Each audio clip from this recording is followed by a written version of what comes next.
የፕሮፌሰር ብርሃኑ ነጋው ኢዜማ መንግስት ህወሓት ላይ እርምጃ እንዲወስድና እርምጃ ከተጀመረም ከመንግስት ጎን እንደሚቆም አስታውቋል። ህወሓት ላይ በጋራ ንዝመት ሲልም ተናግሯል። ዝርዝር መረጃውን እናካፍላችኋለን። በሰሜን ኢትዮጵያ አዲስ ግጭት ሊቀሰቀስ ይችላል ሲሉ የውጭ ጉዳይ ሚኒስተሩ ዶክተር ጌዲዮን ጢሞቴዎስ አስጠነቀቁ። ከሰሞኑ በሀገረ እንግሊዝ በተደረገ አንድ ስብሰባ ላይ የተሳተፉት ሚኒስተሩ ህወሓት ላይ ብርቱ ትችት እንዲሁም ማስጠንቀቂያ ሰንዝረዋል። ይህንን መረጃ ይዘነዋል። ህወሓት የኢሳያስ አፈወርቂ ጎበዝ ተማሪ ነው ሲል ውድብ ነጻነት ትግራይ ወይንም ውናት ለአዲስ ማለዳ ተናገረ። የቮይስ ኦፍ ኢትዮጵያን ቤተሰቦች ሰብስክራይብ ማድረጋችሁን እያስታወስናችሁ በዝርዝር ወደምንመለከታቸው ጉዳዮች እናልፋለን።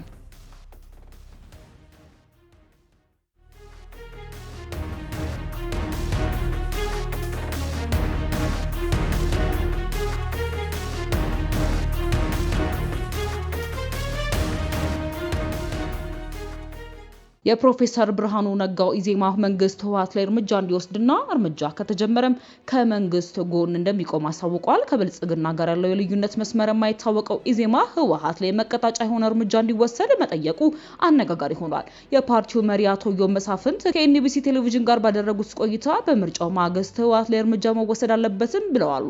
መንግስት ህወሓትን ለአንዴና ለመጨረሻ ጊዜ በህግ ሊለው ይገባል ያለው የፓርቲው መሪ የትግራይን ህዝብ እንታደግ የሚል ንግግርም አሰምተዋል።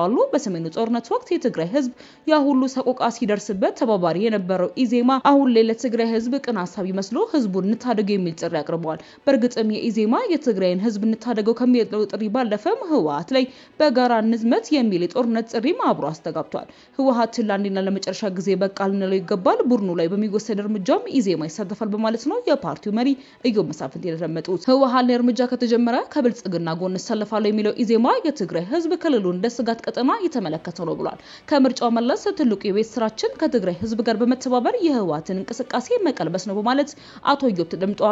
የትግራይ ህዝብ በዚህ አፈና ውስጥ ሆኖ እንኳን ተቃውሞ ገንፍለው እየወጣው ያሉም ሲሆን ይህም ህወሓት ከህዝብ መነጠሉና ደጋፊ አልባ መሆኑን ያሳያል ብለዋል። ተባብረን ልናጠፋቸው ይገባል። ይህ ቡድን እንደዚህ የሚነፋነፍበትን አቅሙ ማሳጣት አለብን። በኢትዮጵያ ምድር የህወሓት አይነት እንዳይፈጠር ማስተማሪያና መቀጣጫ ማድረግ አለብን። ይህ ቡድን ከኢትዮጵያ ምድር መንቀል ይኖርብናል ብለዋል። ይህ የኢዜማ መሪ ጥሪና ንግግር በሰላም ጥሪ ስም የተሸፈነ የጦርነት ጥሪ ነው በሚል አንዳንዶችም እየተቹት ይገኛሉ። ፓርቲው በሊቀመንበሩ በኩል እንዲህ ያለውን መልእክት ከማሰራጨቱ ከሁለት ሳምንት በፊት ፌዴራል መንግስቱ ህወሓት ላይ እንዲዘምት ጥሪ ማቅረቡም የሚታወስ ነው። በወቅቱ ፓርቲው እንደ ህወሓት አይነት ደማ የማይጠረቃ አካልና እሱን የሚዘውሩ ጥቂት ግለሰቦች በቃችሁ ብሎ ለማስቆም የትግራይ ህዝብን ካላስፈላጊ መከራ ለመታደግ በህዝብ ላይ ምንም አይነት መስዋዕትነት በማያስከትል መልኩ በህገወጥ ቡድኑ ላይ ብቻ ያነጣጠረ አስፈላጊ እርምጃ በመንግስትና ከመንግስት ጋር በጋራ በሚቆሙ ማንኛውም ለትግራይ ማህበረሰብ በሚቆረቆር አካል ሊወሰድ እንደሚገባ በማለት ስም ህወሓት ላይ እርምጃ እንዲወሰድም ጠይቆ ነበር። በሰሜን ኢትዮጵያ አዲስ ግጭት ሊቀሰቀስ ይችላል ሲሉ የውጭ ጉዳይ ሚኒስተሩ ዶክተር ጌዲዮን ጢሞቴዎስ አስጠነቀቁ። ከሰሞኑ በሀገረ እንግሊዝ በተደረገ አንድ ስብሰባ ላይ የተሳተፉት ሚኒስተሩ ህወሓት ላይ ብርቱ ትችት ሰንዝረዋል። ከ3 ቀናት በፊት በለንደን በተካሄደው የቻተም ሃውስ ውይይት ላይ የተሳተፉት ጌዲዮን በሰሜን ኢትዮጵያ በከባድ ትግል የተገኘው ሰላም በከፍተኛ ሁኔታ አደጋ ላይ ወድቋል ሲሉ አስጠንቅቀዋል። ሚኒስተሩ አክለውም የትጥቅ መፍታትን ጨምሮ ዋና ዋና ቁርጠኝነቶችን ችላ የሚባሉ ከሆነ ወደ ግጭት የመመለስ ዕድል እንዳለ አስመረውበታል። ሚኒስተሩ እንደሚሉት በህወሓት ውስጥ ያሉ አክራሪ አካላት የሰላም ስምምነቱን መንፈስ ሙሉ በሙሉ ለመቀበል ተስኗቸዋል። በተለይም ወሳኝ በሆኑት የትጥቅ መፍታት ታጣቂዎችን ማሰናበትና የመልሶ ማቋቋም ወይም ዲዲአር ሂደቶች ላይ ቡድኑ ቢተኝነትን አሳይቷል ሲሉ ከሰዋሉ። እንደ ሚኒስተሩ ገለጻ ህወሓት አዳዲስ መሳሪያዎችን በስፋት እያከማቸና እየገዛ ሲሆን ለሰብአዊ እርዳታ ማጋገሚያና መልሶ ግንባታ የተመደቡ ሀብቶችንም ወደ ሌላ አቅጣጫ እያዞሩ ይገኛሉ በማለትም ከሰዋሉ። ከዚህ በተጨማሪም በቀጠናው ከሚገኙ ኃይሎች ጋር ጥምረቶችን መፍጠራቸው በከፍተኛ ድርድርና በከባድ መስዋዕትነት የተገኘው ሰላም እየቀለበሰ ነው ሲሉ ጌዲዮን ተናግረዋል።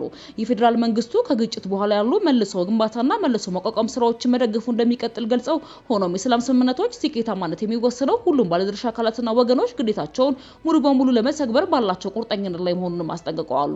ጌዲዮን የሰላም ስምምነቶች ስኬታማ ሊሆኑ የሚችሉት ሁሉም ወገኖች ለእርቅ ቅድሚያ ሰጥተው ሲሰሩ ብቻ ነው ብለዋል። የቮይስ ኦፍ ኢትዮጵያን ቤተሰቦች ዳግም ሰብስክራይብ ማድረጋችሁን እያስታወስናችሁ ለምጭ ዘገባችን እናልፋለን።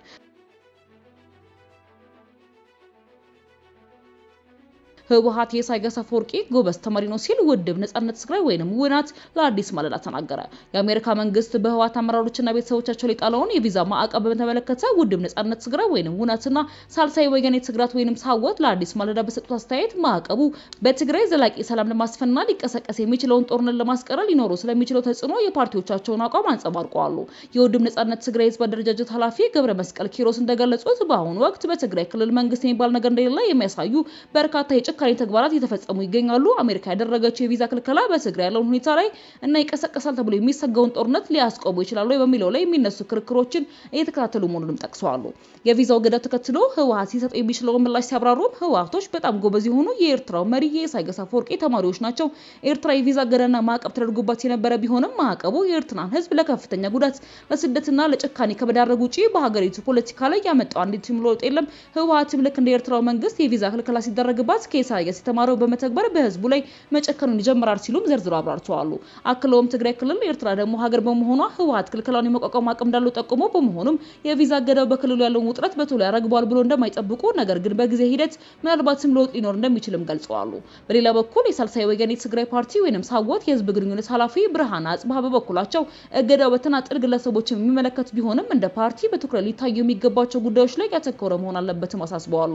ማዕቀቡ በትግራይ ሊከሰት የሚችለውን ጦርነት ከማስቀረትና የተፈናቃዮችን ወደ ቀደመ ቀያቸው በመለስ ሂደት ከማገዝ አኳያ ምን አይነት በጎ ፋይዳ ያለው ይዞ ይመጣል የሚለውን ጉዳይ እንደሚያሳስባቸውም ገልጸዋል።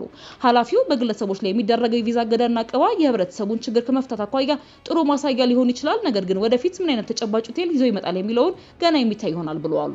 ሆኖም እገዳው ከመሰረታዊ ነገሮች አንጻር እንዲሁም ለትግራይ ህዝብ ዘላቂ ሰላም እንዲያገኝ ታስቦ የተደረገ ከሆነ ጦርነቱን ከመክተት አኳያ የራሱ የሆነ አዎንታዊ ተጽዕኖ ይኖራል ብሎ ፓርቲያቸው እንደሚያምንም አስገንዝበዋል። የቮይስ ኦፍ ኢትዮጵያን ቤተሰቦች ዳግም ሰብስክራይብ ማድረጋችሁን እያስታወስናችሁ በሌላ አዳዲስ ወቅታዊ መረጃዎች ዳግም እስክንገናኝ ድረስ በደህና ቆዩ።